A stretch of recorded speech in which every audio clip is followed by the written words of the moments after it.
Bismillahirrahmanirrahim. Salam merah putih, salam damai dan sejahtera untuk kita semua. Sebelumnya saya ucapkan dirgahayu HUT RI, tanah air kita tercinta yang ke-76 tahun.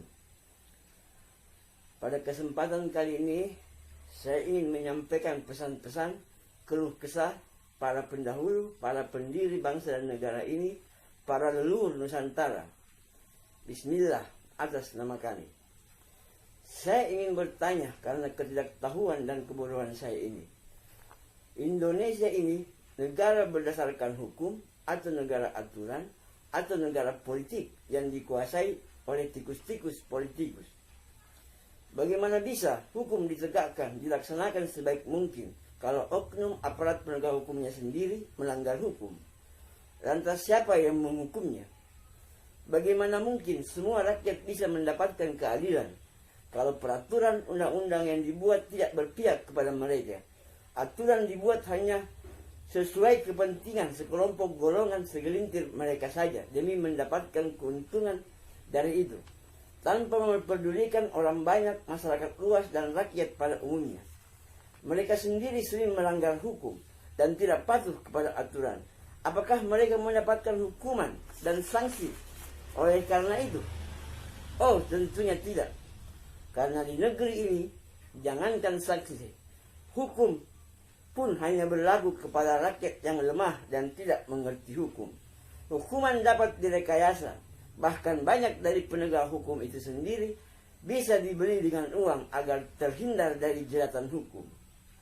Ya, kita tunggu sajalah kehancuran negeri ini kalau banyak pejabat pemerintahnya sudah tidak bermoral, yang memikirkan diri sendiri, kelompok ataupun golongannya saja, sudah melanggar Pancasila, tidak patuh kepada Undang-Undang Dasar 45, dan telah menyimpang dari garis-garis besar haluan negara. Negeri ini negeri para pemabuk yang dihuni orang-orang gila. Mabuk harta, mabuk jabatan, mabuk tahta dan wanita bagi kaum pria, begitupun sebaliknya.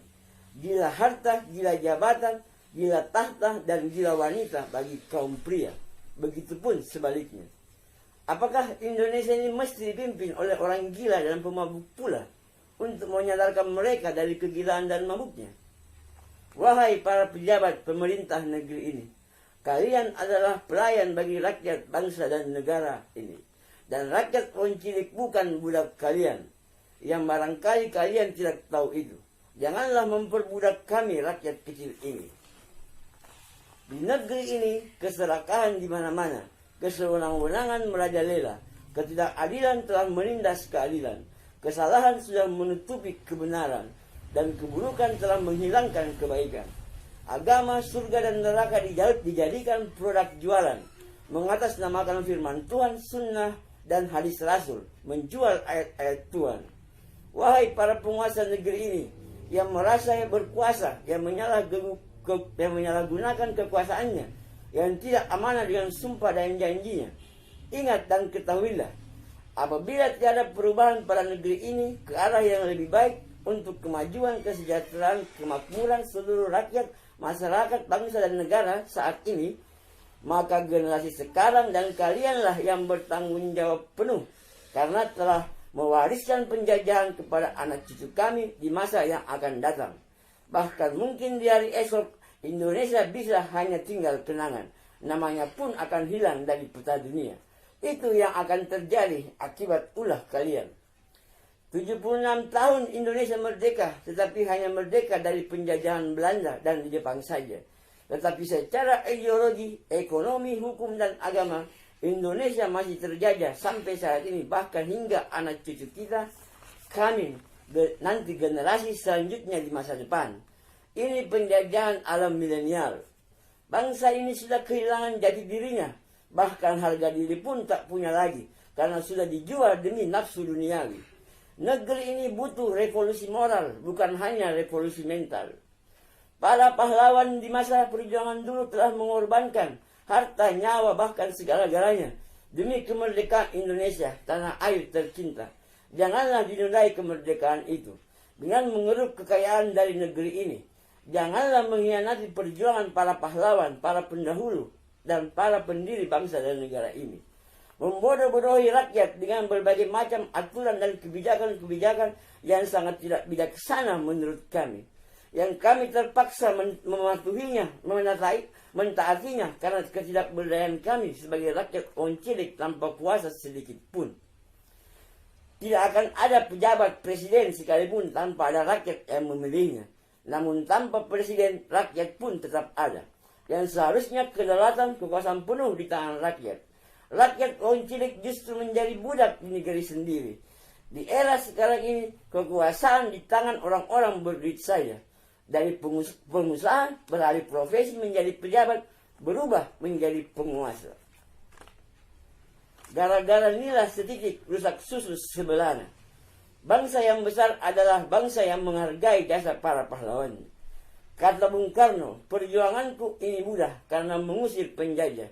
Tetapi perjuanganmu akan lebih sulit karena melawan bangsamu sendiri. Musuh terbesar terberatmu adalah bangsamu sendiri. Jangan tanyakan apa yang negara telah berikan kepadamu, tetapi tanyakan pada dirimu apa yang telah kau berikan kepada bangsa dan negaramu. Inilah saatnya yang muda berkarya dan berkreasi.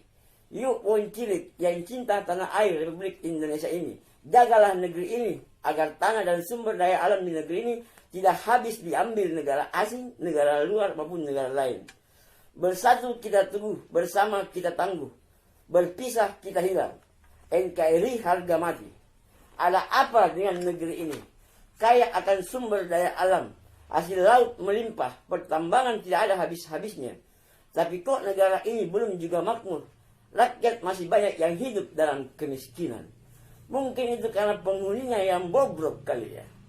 Sekian dan terima kasih. Nanti disambung kembali. Tidak lupa saya ingin memperlihatkan tanda bukti cendera mata dari Bung Karno, para leluhur, dan para pendiri bangsa dan negara ini. Ini uang 100 rupiah tahun 64 bertuliskan Swiss Limited, bergambarkan Bung Karno. Di baliknya, maaf saya tutup dulu nomor serinya.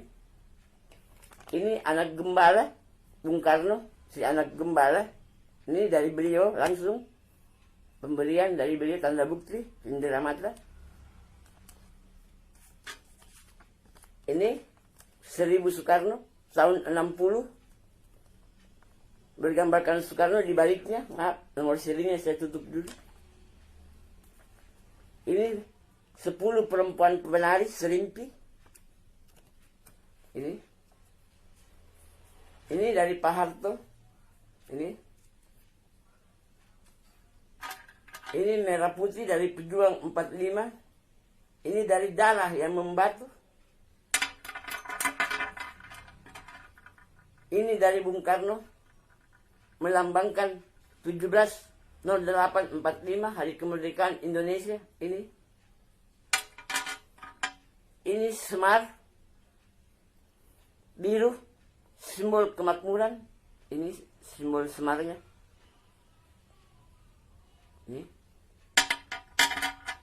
Ini senjata semar. Ini Trisula Weda, Satrio Pinini. Ini simbol kerajaan Arab, simbol Rasulullah yang bergambarkan pohon. Di bawahnya ada pedang, dua saling bersilangan, yang artinya pohon ini kehidupan. Dan pedang bersilangan itu adalah perdamaian. Pertanyaannya adalah, kok bisa pohon di bawahnya pedang? Di mana-mana itu pohon harus tumbuh dari tanah. Itu tumbuh di tanah, harusnya pohon ini di bawahnya tanah, bukan pedang, bukan besi. Tetapi ingat, bahwa satu-satunya di dunia yang disebut tanah besi adalah Celebes.